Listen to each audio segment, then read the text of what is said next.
Welcome to No More Secrets on Sunday, where silence ends and healing begins. I'm your host, Lucretia J. Veal, here with my co-host, Sharice Kyler, and we have a new subject today that she's going to share with us. We are going to speak about love languages. We hear this over and over again, right? Love languages, love languages. What's your love language? Take the love language quiz. I know many of you have taken probably every quiz, every test, and that's great. But did you ever stop to think about that your love language could possibly have changed over time? So as you evolve, as you're healing through all the steps that we've mentioned in our other podcasts, as you're growing, have you stopped to think about your love languages evolving as well? What you might feel like pertain to you may not be the case anymore. Right. Some things might be triggers in different ways, and you might want to share that with your partner and see what works for you. Though you might have a wonderful partner, something in the past might trigger something that might be an issue. So we're going to definitely help you in that way today. We're not going to leave you hanging. You're going to know exactly what to do with these love languages. What do you feel like yours were probably during the issues we were having, especially in the church, from our experience anyway, versus now? I wrote a book in like 2016 that talked about like evolving love language into like a universal language. So that's kind of where I am now. Okay. But like back then, I remember just coming, when I first came to that ministry, I think it was just like I don't know what this would be called. You could probably define it as I explain it. But like, when I met them, they were like, a lot of accolades was given to me for, the design I did, mm-hmm. the raps I did, like everything that I could contribute creatively. It was like, oh, you're amazing, you're this, you're that. So I'm not sure which language that is. Oh, yeah. That is where the more I got that those accolades, the more I was like drawn in, like, oh, I'm appreciated. I'm, they like what I'm doing, things like that. So where does that fall in that category? That actually falls under words of affirmation. Okay. And see, that's kind of like where they do a lot of encouraging, right? Mm-hmm. You are amazing. Oh my goodness, I didn't know you had this ability. Mm-hmm. You sparkle, you shine when you do this. Mm-hmm. And you're starting to feel really good about yourself. And this is where things can be taken the wrong way, because there's nothing wrong with having words of affirmation when it's not being abused. Mm-hmm. There's a difference. When you are in situations where you're in, a cult or a church or a community, and they are starting off, especially like where we were, where it was starting from the ground up, mm-hmm. and they are giving you these words of affirmation and acts of service, and they're doing all these love languages with you. How do you know that it's genuine or if it's intentionally malicious from the beginning? Because sometimes I feel like it's not necessarily intentional, but I kind of want to know what you think. I think that they already know from the beginning mm-hmm. what their intentions are. It may seem like it's genuine, but you have to think about it from the leadership standpoint. They already have a plan. Mm-hmm. And with that plan, they execute from that plan. To you, you're unknown. You're just the one looking for wisdom, searching for help, looking to fill whatever this void is that you may not even realize is a void. You're looking and searching for something.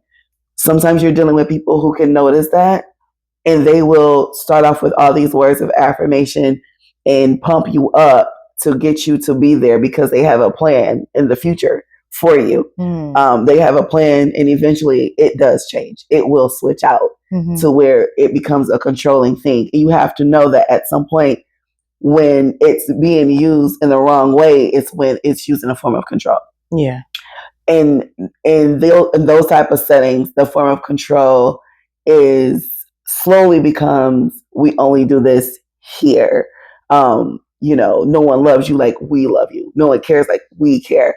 And then they will start to isolate you from family and friends. Your friends aren't really looking out for you. Your friends are hindering your walk. You will hear things like that. And these could be A1 perfect type friendships you've had since preschool, but they will convince you that this person has been hindering your growth. Mm-hmm. This person has been the issue all along. you really shouldn't be going to family gatherings. Your parents are an issue. They're going to hinder you. Anything that starts to isolate you, it's being the affirmations being used in a negative, corruptive way. Yeah. You know what that brings to mind? I was really close to one of my cousins growing up, and I used to go out to Ann Arbor and, hang out with them all the time. And we were like best friends. And when I got into that particular ministry, you know, again, I'm learning all of those things up under their love language. Mm-hmm. And so I was regurgitating those same things. And I remember him saying, like, yeah, I'm not feeling what you're talking about. And so I took it upon myself to say, okay, well, I need to separate. So all those years, I felt like I was the one that separated myself from, my closest cousin. But as we're having this conversation, it's like, oh, they had control in that too, because they were always saying, you need to be in an environment with people who have the same belief system and people who, you don't need to associate with people who are not in the church. If you are, you need to be witnessing. And that was one of the things that kind of separated us, because I was always, telling him he need to, get in the church or love God, or just trying to always witness and not just have a relationship with him. And that came from that environment, and allowing those individuals that's constantly giving me those words of affirmation to say, no, you shouldn't, don't deal with them unless unless you're witnessing or unless you're doing something like that. So I see where that control can come from. Listen to how you said that though. Mm-hmm. It sounds like I'm telling you to isolate yourself, but I'm making it sound also so beneficial to you, because I'm like, hey, you really need to be around people who are just like you. Because see, if I throw that in there, what I'm doing without doing it is telling you that you're special, that you're on the right track. You don't want to get off that track. I've said a lot with just a few words. You want to be around like-minded people. Mm-hmm. And if you're going to be, you need to be witnessing. Mm-hmm. And you're only going to encourage that with someone you feel like is ready, that has the knowledge. So that's me kind of pumping you up in a way, but meeting my agenda at the same time. Mm-hmm. And that's literally how that works. Yeah. That's literally the game that's played. And that's just even with affirmation. And because we're speaking on love languages, I want to just share the 5 that we hear these all the time. And because we hear these all the time, they kind of get lost in translation sometimes, because there are different people that use verbiage is different sometimes. The meaning might be different to some people.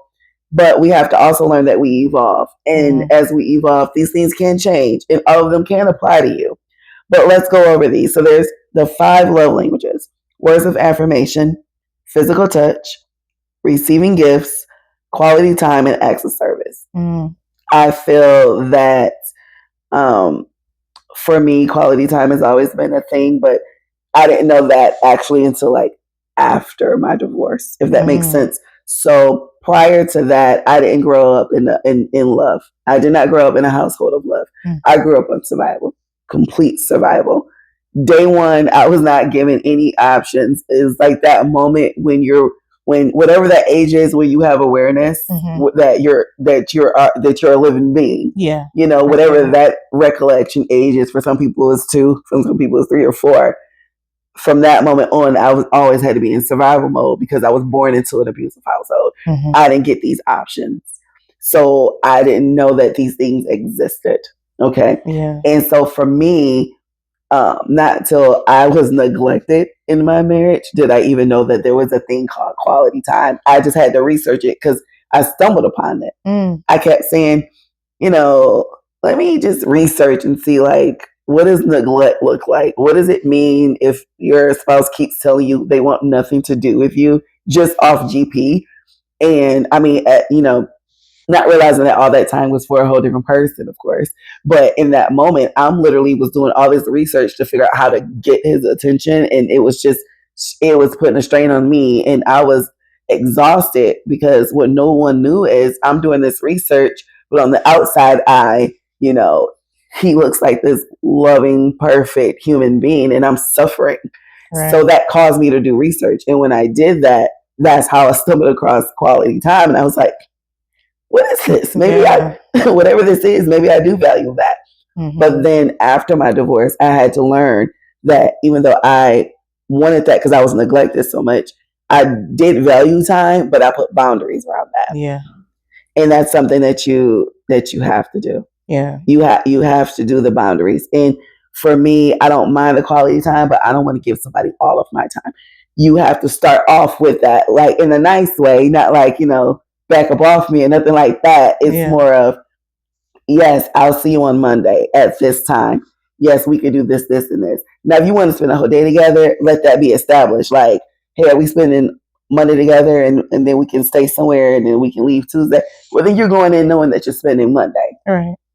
But when you make those boundaries known, for me, it's better. Yeah. And I had to learn that about myself. But I think all these things apply. It's just a matter of where you feel like you are currently in life. Right. Do you feel like one of these are more for you? I think acts of service is a thing for me, which is different than when I was in that ministry and learning this whole words of affirmation, constantly being told, you're great, you're wonderful, you're amazing, you're gifted, and I was eating it up. You know what I mean? Right. I'm amazing, I'm great, I'm gifted. I'm you know gifted. What I'm saying? Yeah. Oh, I can do this, I can do that. So I'm going to keep coming. I'm going to keep giving. I'm going to keep being a part because that's who I am. That's who they say I am. And I'm going to keep doing it here. You know what I mean? So as I went through my healing and understood that there are boundaries to that. Yeah. That regardless of how much someone tells you how great you are or how wonderful you are, you have to have that for yourself so that it doesn't matter whether or not somebody else says it or not. So that brings me very important. Exactly. So that brings me to, my understanding of love languages.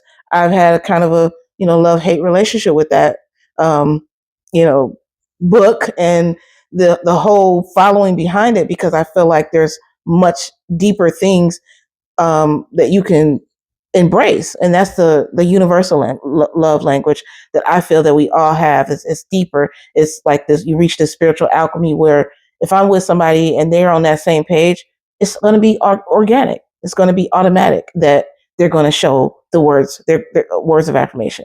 They're going to do the acts of service. It's surfaced to me all of those languages. But when you get to that place where you spiritually know who you are, what you want, and what you want to give, and you meet somebody else the same, it brings you together. So for me, it started to transform from words of affirmation, because I was like, I don't really need that. I can do it for myself, to, okay, I do like, physical touch, because I want the human experience. So now I want the physical touch, or I want the acts of service from somebody else, but I also want that higher level with them to know that I don't have to ask for it. You don't have to try. That's the key point right there. Mm-hmm. When it's genuine, when you don't have to ask, that's where all of these are actually, all five are plus more, are happening without any type of push, without any type of pressure. And that's what people have to realize. When you're going through all this healing, we don't want you to get lost in the sauce. You have to know that people can also use these to abuse something while you're trying to heal through one thing. This translates into your relationships, your personal relationships. Mm-hmm. So that's the key right there. When it's genuine, who wants to do something if they're being pressured? Right. Exactly. Especially if you're trying to heal. Exactly. There's no way. We've talked about this plenty of times. I love to cook. So feeding people is a major love language for me. And a lot of people don't really verbally say that. They strictly go by what they do from the list, like, receiving gifts and things like that. But when I know that I am genuinely loved, when someone genuinely cares about me, I go all out. I am the best at it. I will buy stuff just because I feel like, you love it, or I will get something if I realize without you mention it to me, I would know that it's a need. And I'm like, okay, you know what? They need some more pants, they need some more shirts. Oh, this got damaged yesterday. And you don't even know that I know, but I'm paying attention and it's being in tune with your person is very important too. And that's the thing where you need to know these things about yourself. And the reason why we're speaking on this today is because when you're going through all the healing that is mentioned in No More Secrets on Sunday, is we don't want you to get triggered to where you go backwards. People will take things too far and reverse that, especially with receiving gifts. Because what's the one thing we always say, we hear over and over again? Love bombing. How many times have you heard this? People talk about love bombing. Yeah, and we just talked about it on one of the previous podcasts. But it's like you are reverse engineering the love languages for manipulative intentions. So now instead of, it being, acts of kindness or, service or whatever it is, now you are switching it up and you're using it to the point where you can strip it away. And now you have control over that person. Control, right? And if you are still healing, if you are still dealing with trauma, sometimes it's not recognizable. Yeah. Because what happens? What do people want when they're in healing situations or they need help or they have trauma? They want to be heard. They want to be loved. They want all of those things. So that is what we are bringing awareness to, that you may still, there's stuff deep rooted that you may have not dealt with, that the book could possibly help you, bring to surface. And then you'll realize all of that love bombing that people were doing wasn't really good for you. And what people don't understand is they was not just smother you with affirmation and things like that, but it's, tons of flowers being sent, tons of gifts being sent. And how to know the difference between when someone's genuinely just getting you something or loving on you in that way is when it switches to, I gave you all this stuff. Let's say I've known people where they've done all this for like a year, 2 years. And then it switches and then it becomes, where are you about to go? How long are you going to be where you're going? Who's going to be there? I tracked your phone. I tracked your car. It only takes you 10 minutes to get to this location. When that changes, that's no longer serving you. That is complete abuse. That is complete trauma. Right. Run away. Right, exactly. And that can happen in partnerships, but we've seen this happen in religious institutions. Absolutely. We've experienced this ourselves. Yeah, absolutely. And you have to be able to recognize that when someone is clearly abusing your talents in any of these institutions where it's like all of your time, you're great, you're great, you're great. Then it changes to, well, your holidays are here. Every event you do is here with us. Before you know it, you haven't seen your friends or your family in years. There's a lot of people that when they came out of it, they didn't even realize that they haven't seen anybody in a long time. And by that time, think about it. Your family is like, what you coming over here for? Yeah. Because they don't even want to be bothered with you. You lose a lot. Yeah. You've ignored them, dogged them, told them they were all burning in hell, whatever it is, And now you want to run back like, help me? They're like, no, we don't. We disown you. Right. You blocked us out, right. So and they've experienced all of that because they thought they were receiving one of the 5 love languages. Yeah. But it wasn't. It was, like I said, it was reverse engineered. So then what happens then when you want to get into a new relationship or you want to go to a new ministry that is good? Now you got all of this trauma happening with those things. So people are trying to actually do good, actually use those languages. What happens then? What do you do then? That's where you have to deal with those healing and you have to deal with what's going on inside of you. Yeah. Because all you're going to do is keep repeating the cycle. And at that point, you're no good to yourself because you just keep repeating it and repeating it. In our cases, we got out of institutions and end up in really horrible marriages. I was just about to say that was the case. Yeah. And interesting enough, we did not have a gap. We layered it. We layered it on top of each other. Just made a cake. So we were in it. We were in these interesting ministries. And then we decided to get into some interesting marriages. Right? I know. I'm the good one. I love it. I know what you would say. But they were interesting situations, right? And these situations caused all of the hectic things that we dealt with. And there are a lot of people out there that have those layers that they can't talk about it because of the environment. They're still in some of those environments. They are still in those. They can't even reach out to anybody. Yeah. Because you have to think about it. There's people where they're just like, oh, you're the crazy one. You're leaving. You're the crazy one. None of that happened. It's all in your head. There's no one for you to reach out to. I mean, think about it. Mm-hmm. There's no one you can reach out to. And like you said perfectly, we layered that thing like a cake. Okay. We literally was like, I am free from this foolishness. I do. What did I do? Now, how do I get out of this? I do. It was layered, right? So now you got to get over a whole community of people who have used that to their advantage, and then you have to get over or heal from one person that you gave your all to that uses it to their advantage, right? So completely. Now after that, people they take it lightly, and you think, oh, you're overreacting. If someone says, where are you going, right, or why you didn't come, and they think you're overreacting, but you're having a actual, they don't understand, nervous system response from what you've been through over years of time, whether it was the ministry or the marriage. Yeah. Right. Yeah. So we know from firsthand experience, right, that those two layered on top of each other, is a doozy. Oh, how do you embrace those love languages and the universal language outside of that afterwards? Like dating now, being a part of community now. Like, how do you do that? Whether you could be in the community at work, they got resource groups at work now. Yeah. So how do you be a part of the community and not get triggered? Like, I remember getting on Facebook and being a part of a Facebook group and being triggered.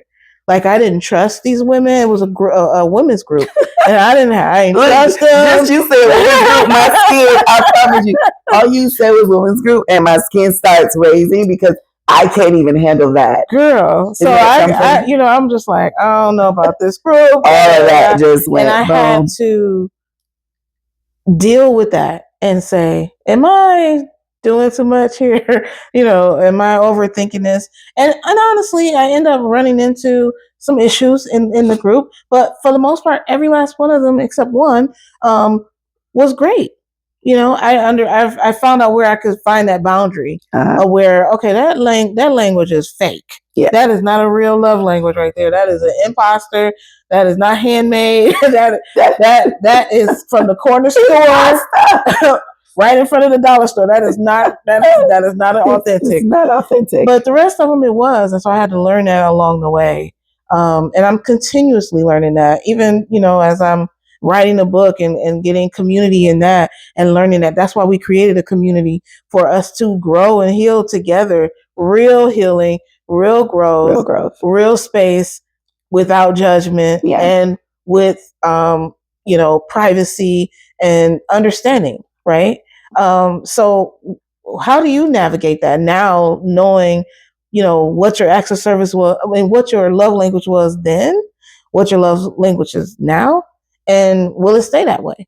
Like, and how you interact with community. So the beauty of it is when you allow yourself to be honest and actually go through the healing process, you can recognize some things. So then let's say right now, like, I would know what my love language is in this moment in a relationship. Mm-hmm. A year from now, 2 years from now, as I evolve, I also have to recognize what has changed within me. Where did I just grow to? Yeah. But you also, the reason why it's important to know your partners as well is because they have to also recognize what's evolving in them. You're both growing. You're supposed to. Let me make this clear, because not everyone matures. Okay. Mm-hmm. You're supposed to. But when that happens, then that's where communication comes in, because you have to have that discussion. You can't just watch each other evolve and be like, oh, you changing, and then it becomes a whole argument for no reason, when all you had to do was to be adults and say, where are you now? Mm-hmm. Where are you presently? Mm-hmm. Where is the percentage of your love language lying? Last year, it was more quality time. I noticed as we've gotten older, physical touch took over the list of the top 5. And I saw that physical touch made it to the top and you kind of put quality time at third. Not that you're making it less than, but I think you want this more now. Am I right in my assessment? Things like that. And they may say, yes, I'm so happy that you've noticed that. I realized as time went on, I need more of that. Because people change. People change. But you have to be able to know yourself. You're not going to recognize any of this if you don't start the healing first. Right. And all of these things is just so we can help you understand that once you go through all these steps that we talked about in the other podcast, these things is what's going to take to help you learn about yourself more when you get back out there, whether it's in any institution you decide to go to, how to set your boundaries, how to recognize when they're love bombing you. And yes, religious institutions do love bomb. Whether they admit it or not, they do. But we're helping you recognize these things. Because if you don't do the breakdown for yourself, you're not going to be any good in a relationship. You have not taken the time to make sure that you're good. And then it just goes, it's off or not. It's off or not. Because then it's easy for someone else to recognize that void and it could pull you all that work you've just done. They're going to pull it all backwards. And it would just be pointless. Right. But we're here to help you avoid those things and to learn about yourself. What is it that you value more? You know, we were always speaking about everything being genuine, when it's genuinely done, when it's not forced or you're told to do it. Yeah, because when you get to that point where you've reached that place where that universal language takes over, it's all organic. Yeah. So it's not forced. People just kind of have a sixth sense about it. Yep. That they know something's changing and I'm going to change with it. I'm going to change with it. You know, I'm changing too and they're noticing me. And, you know, I think it was an example you mentioned about an older couple. And it does something to my heart every time I think about them because I'm just not used to seeing this type of love, right? So they were married 60 years. And in that 60 years, I guess she was on the camera just saying how she always loved to make prep lunch or whatever. She was making like a chicken salad. And she goes, baby, how do you want this? You want this on bread and crackers? And he was like, what are you making? He's in another room like, what are you making? And you can hear him. And she said, your favorite, just some chicken salad, not much.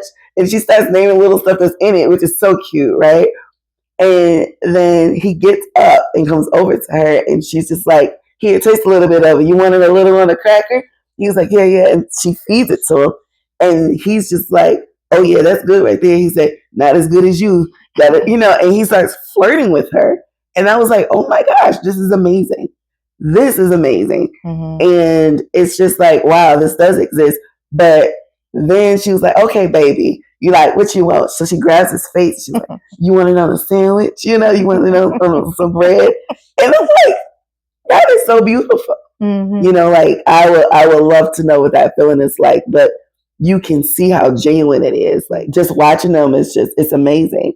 But I know we spoke before when dealing with that couple, it's like, you know, they've been through some things. You know, there had to be 60 years. Yeah. Seriously. Right. Come on. You know, there was a lot of working through, navigating and organically like trying to heal through. And evolving. They evolved 60 years. Yeah. And they changed together. Right. Which is what I was saying earlier, because with the communication factor, you can't get that far if you're not, as you evolve together and you check in. Always got to check in, because once you check in, it's like another year went by. You don't just be like, happy anniversary, and then everyone's celebrating or whatever. You check in. Right. Okay, where do you feel like you are now? Right. Let me tell you where I feel like I am now. Right. Okay, what do we do now to keep this thing going? That is true evolving together love language. Right. That's the universal language. Yeah, exactly. And that is the goal as you heal and after you're healing, is to be in those places and to recognize individuals that will come into your life that has that same understanding. Understanding is so underrated in relationships because we just assume that people know, right? You just got to know already. You already know, but you have to constantly work on understanding and clarity and communication. We've watched true manipulation in action from the institution we came from, because you have to think about it. This person even convinced all their exes to join their ministry. They've convinced. I forgot about that. They've convinced all these people to tithe to them, to join everything, to still serve them. If you really think about it, we're not together anymore, but I'm still going to find a way to control you and to get you to serve me. And I'm going to get my wife to be okay with it. And my wife is going to be on board. And I'm still confused. They were very good at language in general. So you charismatic leadership. Very charismatic. We talked about this. Oracle of words. Oracle. I mean, oracle of words. Listen, can't take that away from them. Listen, it's their best weapon. Absolutely, it's their best weapon. You're just not going to be nice. No, I would never be nice. I'm going to always let you be the good angel of this show. Obviously, because I tried to be nice and then you just threw the weapon word in Absolutely. There. Anyway. It was their best weapon. Absolutely. Yeah, so when the person is doing that, you have to figure out how you're going to not bring that into new relationships as you've healed. As you're trying to get to know new people, you have to say, well, everybody's not the same. And here are my boundaries. Here is my standards. This is what I'm bringing to the table. This is my lived experience that I want to experience with you. And if it don't match up, I'm okay with you saying bye-bye, right? Because I'm not going to go back, but I'm also not going to hinder myself from going forward. That's the goal. The goal is to understand these languages, to understand where you are, to understand how you may have been manipulated by those languages and how you can protect yourself going forward. So now for like I said, for my example, affirmations is not huge for me because of that. Right? Sometimes, maybe affirmations would have still been good for me now, but because of the trauma that I experienced, I no longer can hold on to words of affirmation as my main go-to because it's a trigger. It was abused too much. It was abused too much. I mean, it was put in songs. It was put in chants. It was put in everything. I would do the chant on here, but oh God, no. you probably would never get back on the podcast again. So I'm not gonna do it. Church fingers leaving out. No, but, thank you. Again, you have to realize that when those things were used, what are you going to do now? In the beginning of you joining a ministry, think about the fact that you, just like newborn babies, babies cry until they get what they need, right? You are going in searching for something and trying to learn something. I don't know if I mentioned that on the other podcast, not to cut your thought off, but I had just lost my fiance. Yes. So I was already in a very vulnerable place. Which is perfect. So you continue. That's perfect. I just want the audience to, because some of them ain't read the book yet. Oh, no. Listen, the thing I'm about to ask her, I think you want to go ahead and read this book because it's all in there. And what you gonna do to me? Yeah, the truth. No. So in those beginning moments, you were vulnerable. You just said it. Think about that. In the most vulnerable moment, you are receiving. You're at a low point. You are being loved bombed by spiritual leaders. And do I need to name them? I don't know. Not yet. Nah, you good. Okay. I almost said something. Try to be good here. And I can't even say the devil because I don't have no beef with the devil. That's not me and the devil. We don't have no issues. So I would never disgrace him even with that name. So my thing is the vulnerability is what's attractive to people like that. And you came in at your low point. Now you're receiving all these words of affirmation, which is giving you some love. You just lost love. So, and we're speaking love languages here. So you lost love. And then here we are saying, oh, what did she lose? And now we're going to give you love. And I lost affirmation. And you lost affirmation. If I think about it, the guy that he was. Anyway, continue. No, you see, you're bringing me back. Continue. You see how that goes? You lost affirmation. And then we recognize you lost love and you lost affirmation. So now we're going to give you this love and affirmation.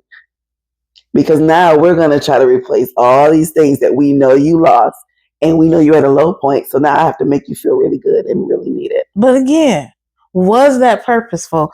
And was that absolutely intentional? It was intentional. And I love how you're always so that beautiful angel on the shoulder about these situations. And I love how we continue to disagree.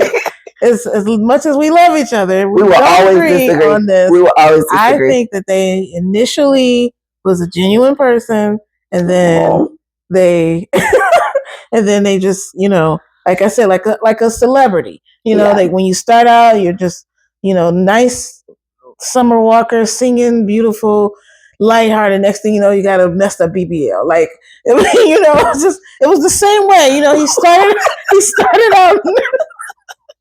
He started out really good. Let me say this, Sharice. Let me say this, please. Okay. So the same example. He started out just quoting scriptures and affirmations, and it was genuine. He was just trying to build a ministry. He was trying to do God's work, but his flesh. You're not letting me say this, but his flesh took over. Sharice, please. We're gonna have to edit this out because you're not letting me talk. But listen, seriously. And he got a BBL. I just cut it short because you won't leave it. He got a BBL at the end. And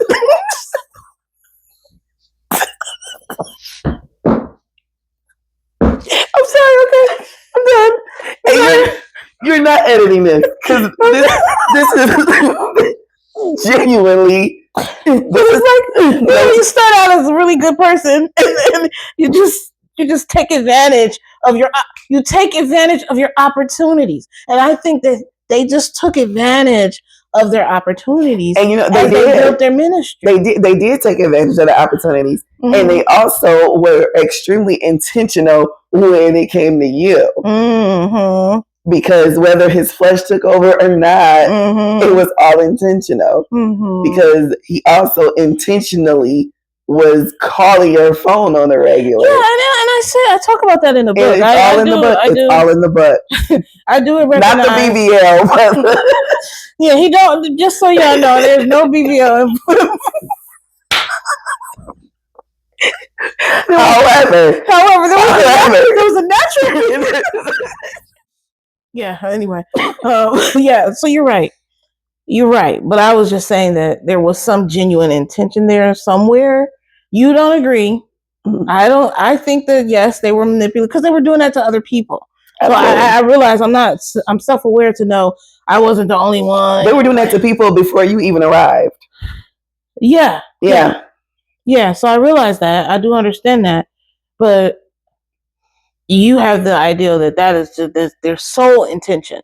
Oh, absolutely. Yeah. Well, the sole intention is to use you because once they realize your capabilities, we got her. We know what we can do with this one. Because think about the other people that they've already hoodwinked in. They already knew they were going to befriend these people or keep them in their lives if they were in their lives prior because they can use them as investors. And this is why we're bringing these topics up to help you prevent falling into these traps again with love languages. Find something genuine. Know the difference between genuine or control or abuse or sabotage or horrible intentions. It's very important that you know this, and we are here for you. If you feel like you need to reach out to us, if you feel like you have no one else to speak to, you feel like you can't go to a family member because they'll just dismiss you, we are here for you. It's important for you to get all that out, and we want you to have your healing and to be able to experience life the way it's supposed to be while you're here on earth. You do not deserve any of these things. Absolutely. And we are here to have that safe space for you. Yes. They can go to you can go to the SOS community. As always, as we continue to say, it is anonymous and it's a safe space for you to, let all of those things out, ask questions, and continue on your journey especially when you don't have an environment that can support you. I think it's very good that you read the book. If you haven't gotten the book yet, No More Secrets on Sunday. It is a wonderful book. It's going to help you get through some things. it might be some triggers in here that's necessary to help you get to the other side of your own healing. And then we can start talking and thinking about those love languages. Yeah. We are here for you and to help you through your healing. And we're so happy you joined us today. We can't wait to hear from you. Go ahead and shout out and let us know how this is going for you. And maybe you realize that you evolved over time and your love languages have changed. Let us know how that goes for you. Yeah, exactly. Thank you for joining us. All right. See you next time. Bye. Bye-bye.